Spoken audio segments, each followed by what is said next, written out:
మాతృభాషలో ఆలోచించి కమ్యూనికేషన్ భాషలో కమ్యూనికేట్ చేస్తుంటాం. అట్లాంటప్పుడు పొరపాట్లు వస్తాయి. దానికేమి వెక్కిరించుకోవాల్సిన అవసరం లేదు. ఎందుకంటే మనం ఎవరు ఇంగ్లీష్లో పుట్టలేదు, హిందీలో పుట్టినోడు హిందీలోనే మాట్లాడతాడు. మనం హిందీ మాట్లాడినప్పుడు అందులో చిన్నపాటి లోపాలు ఖచ్చితంగా ఉంటాయి. మనం ఇంగ్లీష్ మాట్లాడేటప్పుడు బోలెడన్ని లోపాలు వస్తూనే ఉంటాయి. ఎందుకంటే మళ్ళీ ఇంగ్లీష్లోనే అమెరికన్ యాక్సెంట్స్ వేరు, బ్రిటన్ యాక్సెంట్స్ వేరు. కాబట్టి ఎవడి లెక్కలు వాడికి ఉంటాయి. ఎవడికి వాడు నేనే ఇంగ్లీష్లో తోపని ఎదురుగుండా వాళ్ళు మాట్లాడి ఇంగ్లీష్ని వెటకారం చేయడం అనేటువంటిది ఒక విచిత్రమైనటువంటి సంప్రదాయం.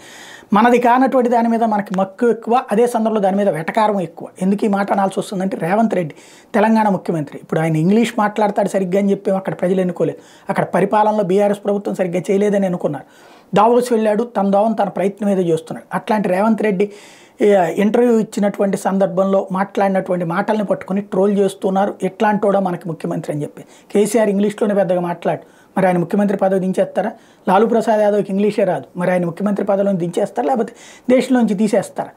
బేసిక్గా మన భాష మన యాస. ఇంకోటి చైనా వాడు చైనా భాషలోనే మాట్లాడతాడు, రష్యా వాడు రష్యా భాషలోనే మాట్లాడతాడు. మన దరిద్రం ఏంటంటే ప్రపంచంలో ఇద్దరు ఇంగ్లీష్లో మాట్లాడుకున్నారంటే ఆడు తెలుగుడు అవుతాడు అన్నటువంటి సామెతలాగా ఉంది.